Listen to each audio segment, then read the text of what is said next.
தந்திரமான கொக்கு மீன் கதை. ஒரு அழகான ஊரோட நடுவுல ஒரு பெரிய குளம் இருந்ததாம். அந்த குளத்துல மீன், நண்டு, ஆமை, தவளை அப்படின்னு ஏகப்பட்ட உயிரினங்கள் இருந்ததாம்.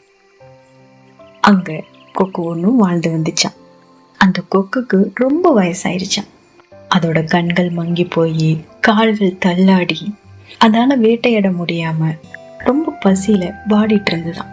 அப்போ ஒரு நாள் அந்த கொக்கு ஒரு மரத்தடியில உட்காந்து என்ன பண்ணலாம் அப்படின்னு யோசிச்சு. அப்ப அந்த கொக்குக்கு ஒரு ஐடியா வந்ததா.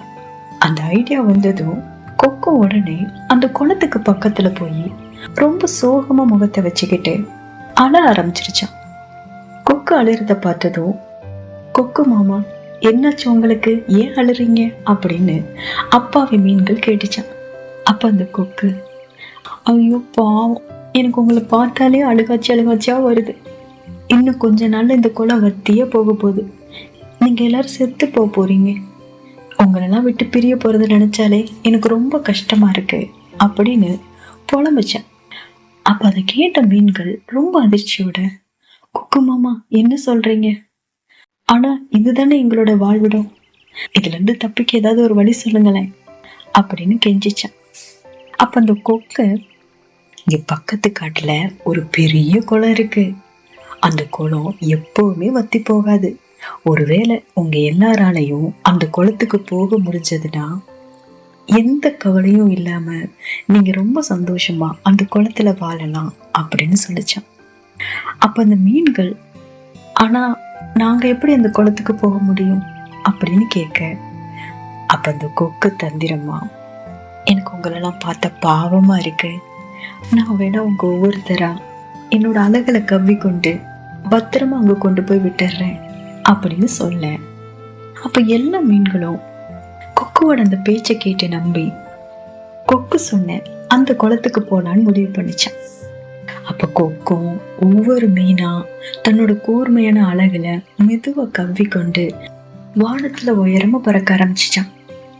ஆனா அந்த கொக்கு அது சொன்ன அந்த குளத்துக்கு கூட்டிட்டு போகாம குளத்துல இருந்து ரொம்ப தூரமா இருக்கிற ஒரு உயரமான பாறைக்கு கொண்டு போய் அங்கேயே வச்சு ஒவ்வொரு மீனும் சாப்பிட ஆரம்பிச்சதான். இப்படியே டெய்லி பண்ணிட்டு இருந்துச்சான். இப்படியே நாட்கள் ஓட நல்ல கொழுன்னு குண்டாச்சான். ஆனா குளத்துல இருந்த மீன்கள் ஒண்ணா குறைய ஆரம்பிச்சதான். இது எல்லாத்தையுமே அந்த குளத்துல இருந்த ஒரு வயசான நண்டுமே நோட் பண்ணிட்டு இருந்துச்சான். என்னடா இது, சோப்புல அங்கே இருந்த இந்த கொக்கு பையன் திடீர்னு கொழுன்னு ஆயிட்டான். அதே நேரத்துல நம்ம நண்பர்களான மீன்கள்ல பாதி பேரை காணும். இங்க என்ன நடக்குது அப்படின்னு யோசிச்சு கொக்கு கிட்ட போய் மீன்களை பத்தி விசாரிச்சுச்சான். அப்ப அந்த கொக்கும் அந்த மீன்கள் கிட்ட சொன்ன அதே கதைய இந்த நண்டு தாத்தா கிட்டையும் சொல்லிச்சான். அதாவது பக்கத்து காட்டுல ஒரு பெரிய குளம் இருக்கு, அந்த குளத்துலதான் இங்க இருக்கிற மீன்கள் எல்லாத்தையும் பத்திரமா கொண்டு விட்டுட்டு வரேன் அப்படின்னு சொல்லிச்சான்.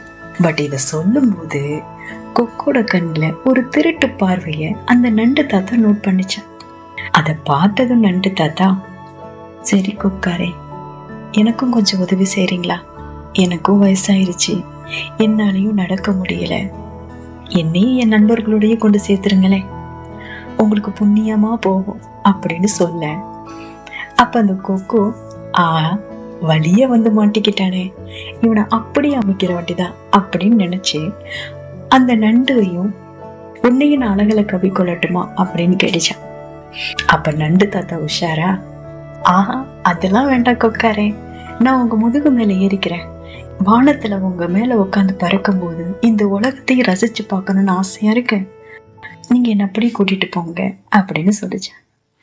கொக்கும், சரி நண்டாரே, நீங்க ஏறிக்கோங்க போகலாம் அப்படின்னு சொல்லி பறந்து போக ஆரம்பிச்சது. வழக்கம் போல கொக்கு அந்த காட்டை தாண்டி அந்த பாறை பக்கம் பறந்து போக, அப்ப கொக்கு மேல இருந்த நண்டு தாத்தா அந்த பாறை மேல இருக்கிற மீன்களோட எலும்புகளை பார்த்தார. அதை பார்த்ததுமே நண்டு தாத்தாவுக்கு புரிஞ்சு போச்சான் அங்க என்ன நடந்ததுன்ட்டு.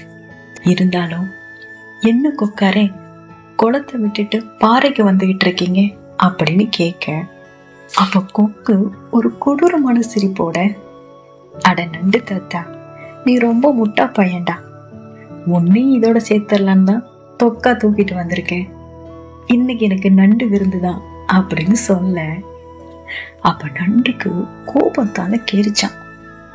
உடனே தன்னோட கைகளை வச்சு அப்படியே கழுத்தை இருக்க ஆரம்பிச்சதான். நண்டோட அந்த பிடியை எதிர்பார்க்காத அந்த கொக்கு வலியால துடித்து போய் ஐயோ அம்மா என்று அலறிச்சான். பட் நண்டு அதோட பிடிய விடவே இல்லையா. அப்போ கொக்கு வலி தாங்க முடியாம நில தடுமாறி வானத்திலிருந்து அப்படியே கீழே பரிதாபமா விழுந்துச்சான். கீழே விழுந்ததுல கொக்குக்கு அடிபட்டு அதால நடக்க முடியாம போச்சான்.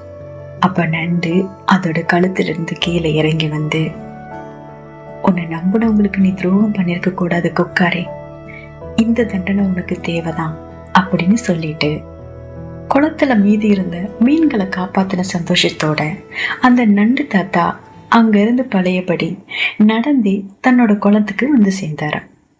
நீதி: கண்மூடித்தனமா யாரையுமே நம்பக்கூடாது. ஆபத்தான சூழ்நிலையா இருந்தாலும் புத்திசாலித்தனமாவும் விவேகத்துடனும் செயல்படணும்.